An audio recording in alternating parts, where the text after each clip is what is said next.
भाई सबका इंटरेस्ट देश में इस बात में है कि 2024 में भारत में किसकी सरकार बनेगी। नरेंद्र मोदी लौटेंगे, नहीं लौटेंगे, केजरीवाल, ममता बनर्जी, राहुल गांधी, केसीआर वगैरह वगैरह तमाम नाम घूम रहे हैं। क्या होगा 2024 में? लोग चर्चा कर रहे हैं, अभी कर रहे हैं। 2024 की चुनावी पिक्चर कैसे दिखने वाली है, इसका एक ट्रेलर रिलीज हुआ है जो आपने नहीं देखा होगा। आज हम पाठशाला में आपको दिखाएंगे, और देखा होगा तो उसकी कहानी नहीं समझ पाए होंगे, कहानी हम समझाएंगे। क्योंकि इस ट्रेलर में जो कहानी है उससे पता चल रहा है कि जो लोग नीतीश कुमार के पाला बदलने से 2024 के चुनाव को पलटता हुआ देख रहे थे कि अब तो खेल हो गया बॉस, बिहार में रोक देंगे, खत्म, नीतीश जी आ गए।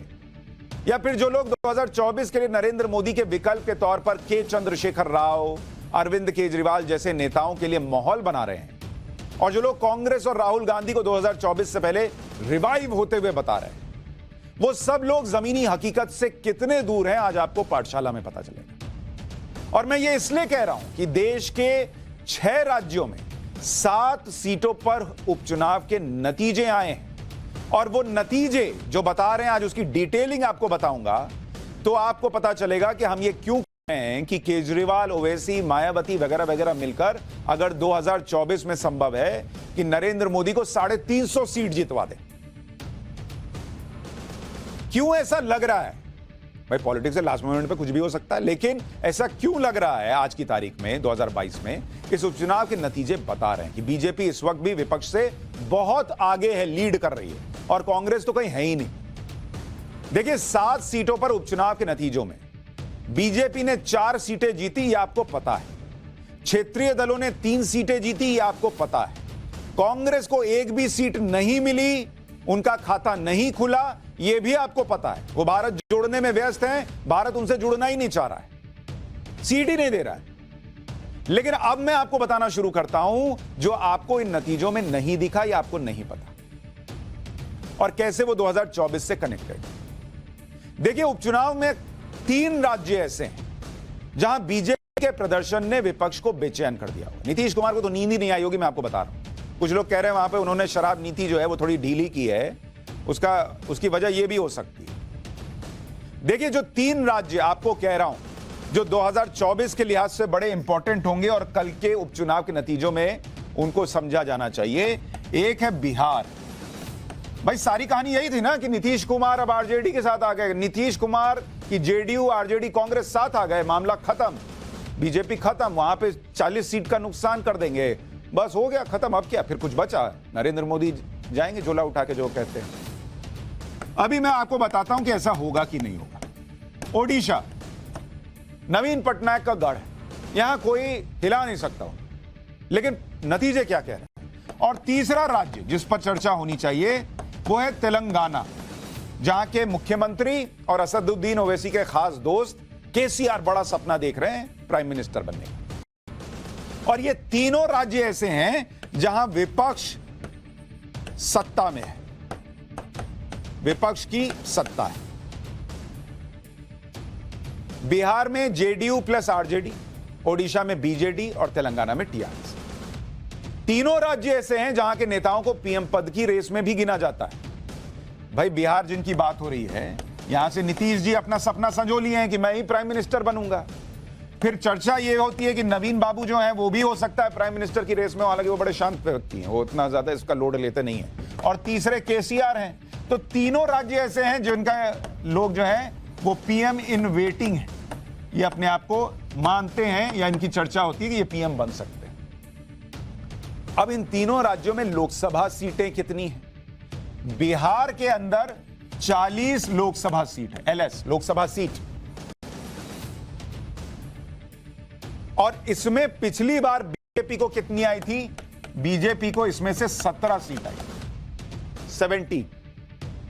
ओडिशा में 21 लोकसभा सीट है, 21 लोकसभा सीट, और इसमें से बीजेपी को कितनी मिली थी? इस 21 में से 8 सीट बीजेपी को गई।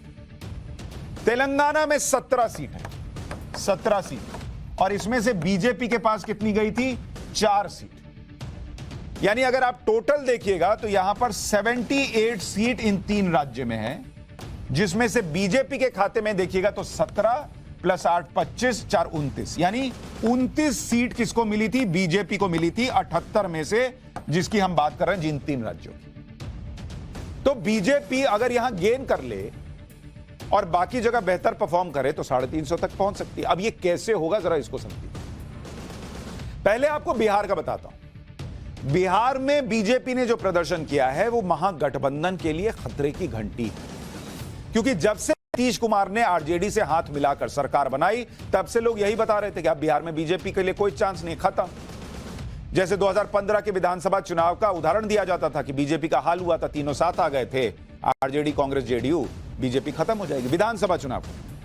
2024 के लोकसभा चुनाव में बीजेपी का भी वही हाल होगा, लेकिन नीतीश कुमार और तेजस्वी यादव के महागठबंधन का 3 महीने में ही टेस्ट हो गया। और जब 2 सीटों पर उपचुनाव के नतीजे आए तो क्या हुआ, आपको सुनना चाहिए, बहुत ध्यान से सुनिए।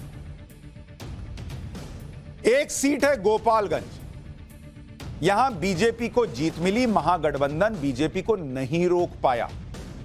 जबकि गोपालगंज लालू प्रसाद यादव और राबड़ी देवी का होम डिस्ट्रिक्ट है, तो आरजेडी, जेडीयू, कांग्रेस सब मिलकर लालू राबड़ी के होम डिस्ट्रिक्ट में बीजेपी को जीतने से नहीं रोक पाए।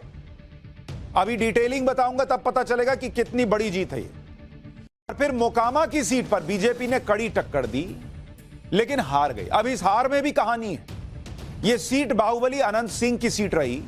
अब यहां से उनकी पत्नी आरजेडी के टिकट पर लड़ रही थी, और इस बार जेडीयू भी साथ में थी। पिछली बार जेडीयू साथ नहीं थी, अनंत सिंह अकेले अपने दम पर आरजेडी से लड़े। अब जरा डिटेलिंग में जाता हूं, देखिए कितनी गहरी कहानी इसमें छुपी हुई है, जो आपको 2024 का इशारा देगी। मोकामा, और ये कहां की सीट है? बिहार की सीट है। इसको समझिए, बहुत जबरदस्त कहानी बता रहा हूं। 2020 यहां से अनंत सिंह जीते, और मार्जिन क्या था? 35,000 वोट से जीते। और अनंत सिंह किसके कैंडिडेट थे? आरजेडी के। 2022 के उपचुनाव में अनंत सिंह की पत्नी नीलम देवी की जीत का अंतर 2022 जीत का अंतर 16,000 से जीती वोट से। अब आप देखिए, जब अनंत सिंह अकेले अपने बूते सिर्फ आरजेडी से लड़े, जेडीयू उनके साथ नहीं थी, तब वो 35,000 वोट के अंतर से जीते। लेकिन जब उनके साथ जेडीयू खड़ी हो गई और बीजेपी से सीधा मुकाबला हुआ, तो उनका मार्जिन घट गया, जबकि लड़ उनकी पत्नी रही थी, कोई बाहर का कैंडिडेट नहीं था। सेंटीमेंट वोट मिल सकता था, घर की बात थी। तब भी 19,000 वोट गिर गया। अब यहां ध्यान देने वाली बात यह है कि इसमें वोट मिला कितना। 2022 में आप देखेंगे बीजेपी को जो वोट गया है, वो गया है 63,003 वोट बीजेपी को। और आरजेडी को कितना मिला, जिनके साथ जेडीयू भी खड़ी थी? 79,740 वोट। जबकि 2020 के चुनाव में अनंत सिंह जब आरजेडी से लड़ रहे थे, तब उनको कितना मिला था? 2020 का देखिए, तब आरजेडी को वोट मिला था 78,721 वोट। और 2020 का जब रिजल्ट आप देखेंगे, तो इसी में 2020 में जेडीयू अलग थी, उसको वोट मिला था 42,964 वोट, और एलजेपी को मिला था 13,331 वोट, और आरएलएसपी को मिला था 4,000 वोट। अब अगर आप 2020 के नतीजे के हिसाब से जाएं, तो आरजेडी जो है, आरजेडी ये साथ आ गई, जेडीयू साथ आ गई, आरएलएसपी साथ आ गई, तो इन तीनों का वोट अगर आप जोड़ दें 78,000, 42,000 और 4,000, तो कायदे से यहां आरजेडी को के कैंडिडेट को करीब 1.25 लाख वोट मिलने चाहिए, 1.25 लाख। पर आरजेडी के कैंडिडेट का वोट कितना बढ़ रहा है? आरजेडी के कैंडिडेट का वोट 78,721 से बढ़कर 79,744 हो रहा है, यानी करीब 1,000 वोट का गेन है। बस सब साथ आ गए तब 1,000 का गेन। और वो पार्टी बीजेपी जो पहली बार वहां लड़ रही है, उसके साथ जेडीयू भी नहीं, उसको सीधा 63,000 वोट मिल गया बॉस।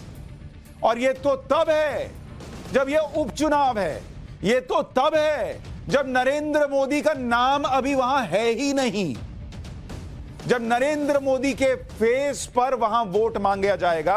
तो ये जो कहा जा रहा था कि ये तीनों मिलकर लड़ लेंगे कांग्रेस वगैरह सब, तो खत्म मामला। ये तो नहीं दिख रहा, यहां तो बीजेपी का गेन दिख रहा है। ये जेडीयू के 42,000 सीट जो है, वोट जो है, वो तो इधर ट्रांसफर होने चाहिए थे, वो बीजेपी में ट्रांसफर हो गए और उन्होंने अपना गेन अलग कर लिया। तो यानी उत्तर प्रदेश में जैसे सपा बसपा साथ आकर नहीं रोक पाए नरेंद्र मोदी को, कमोबेश मोकामा का रिजल्ट कह रहा है कि वैसा ही हाल 2024 में बिहार में हो जाएगा। अब गोपालगंज की सीट के बारे में सुनिए। गोपालगंज में जो रिजल्ट है, वहां बीजेपी को 1794 वोट से जीत मिली। बीजेपी को 70,053 वोट मिले गोपालगंज के अंदर, आरजेडी को 68,259 वोट मिले और बीजेपी जीत गई। लेकिन इस चुनाव में दिलचस्प यह है कि ओवैसी की पार्टी और मायावती की पार्टी को भी काफी वोट मिले और यहीं से आरजेडी का खेल हो गया। बीजेपी को 70,053 वोट मिला, आरजेडी को 68,259, लेकिन उसके बगल में देखिए एआईएमआईएम को मिले 12,214 वोट और बीएसपी को मिले 8,854 वोट। अगर ये सारे वोट आरजेडी को ट्रांसफर हो जाते तो आरजेडी जीत जाती। लेकिन बीएसपी से जो कैंडिडेट चुनाव लड़ रही थी वो कौन थी, सुनिएगा तो हंसी आ जाएगी। वो डिप्टी सीएम तेजस्वी यादव के मामा यानी लालू यादव के साले साधु यादव की पत्नी थी। यानी तेजस्वी के मामा मामी ने नुकसान कर दिया घर में। बाकी बचे ओवैसी भाईजान, उन्होंने तेजस्वी का बड़ा नुकसान किया। जितने वोट से तेजस्वी की पार्टी गोपालगंज में हारी, उससे 7 गुना वोट ओवैसी की पार्टी को मिल गए। तो अभी तक बिहार का रिजल्ट यह कह रहा है कि बीजेपी अपने बूते खड़ी होती दिख रही है। जेडीयू का वोट सीधे सीधे आरजेडी को ट्रांसफर हो रहा है, ऐसा नहीं दिख रहा, वो बीजेपी की तरफ जाता दिख रहा है। और ये जो महागठबंधन है, इसमें महाछेद करने के लिए ओवैसी जैसे लोग बिहार में मौजूद हैं। तो इसलिए बहुत दिलचस्प है कि बिहार के लोग सपना संजो रहे हैं कि बस हो गया खेल खत्म, अब नीतीश जी पीएम की कुर्सी पर। कहानी वैसी बनती दिख नहीं रही है बॉस। ये तो लग रहा है ओवैसी बीजेपी की सीटें बिहार में बढ़वा देंगे। और वो क्यों नहीं लड़ेंगे चुनाव भाई? ये लोग कह रहे हैं हम नरेंद्र मोदी को हरा देंगे, आप बस जो है वो हम एग्जाम टॉप कर जाएंगे, लेकिन आप बस कह दीजिए कि क्लास में और कोई एग्जाम ही नहीं देगा। अरे काहे नहीं देगा भाई, दूसरे क्या ऐसे ही बैठे हैं? अब दूसरे राज्य की बात करता हूं जहां विपक्ष की सरकार है, वो राज्य है ओडिशा। यहां पर 2009 के बाद से पहली बार हुआ कि सत्ताधारी बीजेडी किसी उपचुनाव में हार गई। 2009 के बाद यह पहला मौका है। भले वो चुनाव में सीट हार जाती हो, लेकिन जब वहां बाई इलेक्शन होता है, उपचुनाव होता है, तो बीजेडी जीतते ही जीतती है। बीजेपी नहीं कह रहा हूं। लेकिन इस बार बीजेडी भी हार गई। ओडिशा की धामनगर सीट पर उपचुनाव हुआ। यह सीट 2019 में बीजेपी के पास थी, लेकिन बीजेपी के विधायक के निधन से सीट खाली हुई और जब उपचुनाव का रिजल्ट आया तो बीजेपी ने पिछली बार के मुकाबले कहीं बड़े अंतर से चुनाव जीत लिया। धामनगर में बीजेपी को 80,351 वोट मिले, बीजेडी को 70,470, यानी बीजेपी 9,881 वोट से चुनाव जीत गई। जबकि 2020 में बीजेपी की जीत का अंतर करीब 5,000 वोट था। यानी ओडिशा में बीजेपी ने इतिहास पलट दिया। हर बाई इलेक्शन जो है वो बीजेडी जीतती थी। न सिर्फ बीजेडी हारी, बल्कि बीजेपी ने अपना जीत का अंतर भी बढ़ा लिया, जो ओडिशा की कहानी बयां कर रहा है 2024 में क्या हो सकता है। तीसरा राज्य है तेलंगाना, जहां मुख्यमंत्री के चंद्रशेखर राव पीएम बनने की तैयारी कर रहे हैं, लेकिन बीजेपी ने उन्हें उनके ही राज्य में आईना दिखा दिया। तेलंगाना के मुनुगोडे सीट पर उपचुनाव में बीजेपी हार गई, लेकिन चंद्रशेखर राव की पार्टी टीआरएस के लिए आने वाले दिनों में बड़ी चुनौती साफ दिख रही है।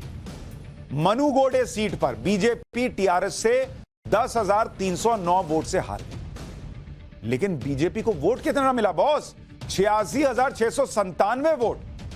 जबकि 2018 में बीजेपी को कितना वोट मिला था? सुन के आप हैरान रह जाएंगे, 12,704 वोट। तो बीजेपी का जंप देखिए तेलंगाना के अंदर। 2018 बीजेपी को वोट कितना मिलता है? 12,704। और 2022 में उपचुनाव में बीजेपी का जो वोट है वो बढ़कर हो जाता है 86,697। मतलब करीब 74 के वोट का गेन है, करीब करीब आसपास। और इसलिए लोग कह रहे हैं कि जिस तेलंगाना में बीजेपी को ज्यादा सीटें लोकसभा में नहीं आई थी, वहां तो लग रहा है इस बार बीजेपी घर में घुस रही है। तेलंगाना में जिस तरह से कांग्रेस का ग्राफ नीचे जा रहा है, उससे साफ दिख रहा है कि आने वाले दिनों में सत्ताधारी टीआरएस के लिए बड़ा खतरा बीजेपी बनेगी। अब कांग्रेस नहीं दिख रही वहां। कांग्रेस का हाल यह है कि मुनुगोडे सीट को कांग्रेस बचा ही नहीं पाई। 2018 के चुनाव में मुनुगोडे सीट कांग्रेस ने टीआरएस से करीब 22,000 वोट्स के अंतर से जीत ली थी।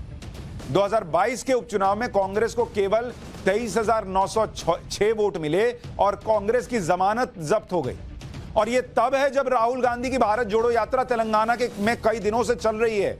भाई उधर ही हैं, दक्षिण में ही हैं। वो जो तस्वीर आपको कोड़े मारते दिखाई थी, वो तेलंगाना की दिखाई थी। उन्होंने कोड़े मारे, पब्लिक ने पार्टी को कोड़े मार दिए, वोट ही नहीं दिया। और राहुल गांधी वहां दक्षिण में है, गुजरात को भूलकर फिर भी वहां पर उनकी सीट चली गई। तो तेलंगाना में कांग्रेस को बीजेपी रिप्लेस कर रही है, ये दिख रहा है। इससे आप 2024 को कनेक्ट कर सकते हैं। 2024 के लिहाज से यह भी इंपॉर्टेंट है कि कांग्रेस का हाल हो गया है कि वो बची खुची सीटें भी गंवा रही है।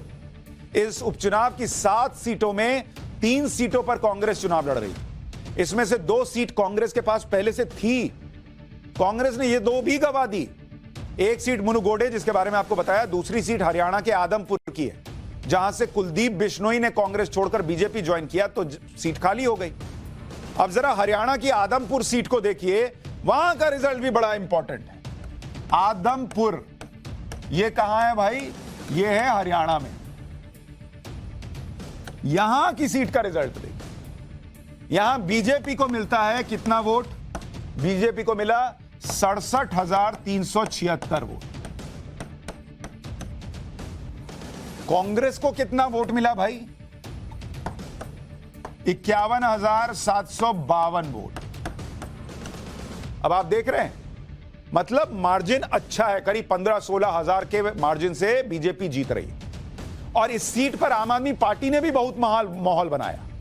लेकिन जब नतीजा आया तो आम आदमी पार्टी को, जो कि हरियाणा केजरीवाल जी का गृह प्रदेश है, वहां इनकी जमानत जब्त हो गई और इनको मिले 3,420 वोट आम आदमी पार्टी को। यह हरियाणा उपचुनाव का नतीजा है। अब जब आप यहां देख रहे हैं कि है ही नहीं, और अगर हैं भी तो वोट किसका काट रहे हैं? इनका वोट लेते हुए नहीं दिख रहे, तो फिर हरियाणा में भी बीजेपी को फायदा होगा 2024 में। तो जो सीटें थी वो तो है ही। लग रहा है कि सीटें जो हैं, कहीं केजरीवाल बढ़ा देंगे, कहीं ओवैसी बढ़ा देंगे, कहीं मायावती की पार्टी बीएसपी बढ़ाने में मदद कर देगी। और आपको यूपी का बता देता हूं, यूपी में एक सीट पर उपचुनाव हुआ था और यह सीट थी गोला गोकर्णनाथ की सीट। उपचुनाव में इस सीट पर बीजेपी ने समाजवादी पार्टी को 34,298 वोट के अंतर से हराया, जबकि 2022 के विधानसभा चुनाव में अभी बहुत दिन नहीं था, तब बीजेपी ने 29,294 वोट के अंतर से हराया था। यानी समाजवादी पार्टी को 2022 के विधानसभा चुनाव में इस सीट पर 97,000 वोट मिले थे। उपचुनाव में समाजवादी पार्टी का 7,000 वोट गिर गया, वो 90,000 पर आ गई। यानी योगी आदित्यनाथ की सरकार की पॉपुलैरिटी सेकेंड टर्म में और बढ़ ही रही है, घट नहीं रही। और उत्तर प्रदेश में कितनी लोकसभा सीट है? 80। तो अगर वहां समाजवादी पार्टी नतीजे आने के बाद और कमजोर दिख रही है, बीजेपी गेन कर रही है, तो 80 में से फिर लग रहा है कि बीजेपी यूपी में परफॉर्म कर जाएगी। तो वो अगर यूपी इंटैक्ट है तो आप समझिए कि आप वैसे खेल रहे हैं किसी टूर्नामेंट में कि आप सीधा क्वार्टर फाइनल से घुस रहे हैं, आपको लीग खेलना ही नहीं है। और बीजेपी कभी 70 सीट से ज्यादा जीत जाती है, कभी 60 से ज्यादा। तो यही रह गया तो खत्म है विपक्ष फिर तो। यहां ध्यान देने वाली बात यह है कि यह सीट उस लखीमपुर खीरी जिले में है जहां पिछले साल बीजेपी के खिलाफ विपक्ष ने माहौल बनाने में पूरा जोर लगा दिया। लेकिन पहले विधानसभा चुनाव में बीजेपी ने जीत हासिल की, फिर उपचुनाव में जीत का अंतर और बड़ा कर दिया। यूपी में बीजेपी का अगला टारगेट अब वो सीटें हैं जो समाजवादी पार्टी का गढ़ है और इसके लिए बीजेपी ने तैयारी भी शुरू कर दी। मैंने आपको पहले भी बताया था कि आपको याद होगा, इसलिए कहता हूं पाठशाला में अटेंडेंस फुल रहना चाहिए, तब एकदम इधर खुला रहता है। मैंने आपको बताया था कि बीजेपी अब उत्तर प्रदेश में यादव वोट पर कॉन्सेंट्रेट कर रही है। ओबीसी पर तो उन्होंने बहुत काम किया, मायावती से सब खींच लिया, लेकिन अब वो यादव बेल्ट में भी घुस रही है और पूरी प्रमुखता से घुस रही है। यूपी में अब है मैनपुरी और दूसरी सीट, मैनपुरी की लोकसभा सीट, और रामपुर, यह है लोकसभा और यह है विधानसभा सीट। अब इन दो सीट पर बीजेपी की नजर है। यहां 5 दिसंबर को उपचुनाव होगा। मैनपुरी इसलिए खाली हुई क्योंकि मुलायम सिंह जी का निधन हो गया, और रामपुर की विधानसभा सीट आजम खान की सदस्यता जाने से खाली हुई है। दोनों जो हैं वो समाजवादी पार्टी के पास थी। इससे पहले लोकसभा उपचुनाव में बीजेपी ने समाजवादी पार्टी के गढ़ आजमगढ़ और रामपुर में जीत हासिल की थी, तो पहले ही समाजवादी पार्टी के गढ़ में बीजेपी जीत रही है। अब अपनी सीटें जीत भी रही है और समाजवादी पार्टी का वोट भी खींच रही है, और अगला मैनपुरी और रामपुर जीत गई अगर, हालांकि मैनपुरी में मुलायम सिंह के लिए हो सकता है सेंटीमेंट वोट हो, लेकिन अगर बीजेपी इस गढ़ में परफॉर्म कर पाई तो यूपी सॉर्टेड है। फिर अभी ही सॉर्टेड लग रहा है उनके हिसाब से। तो अगर 350 सीट भी बीजेपी को 2024 में आ जाए तो आश्चर्य नहीं होगा, लेकिन राजनीति लंबी चलती है। 2024 के पहले क्या क्या होगा अभी कहना मुश्किल, ये 2022 के हिसाब से बता रहा हूं, आगे बताता रहूंगा।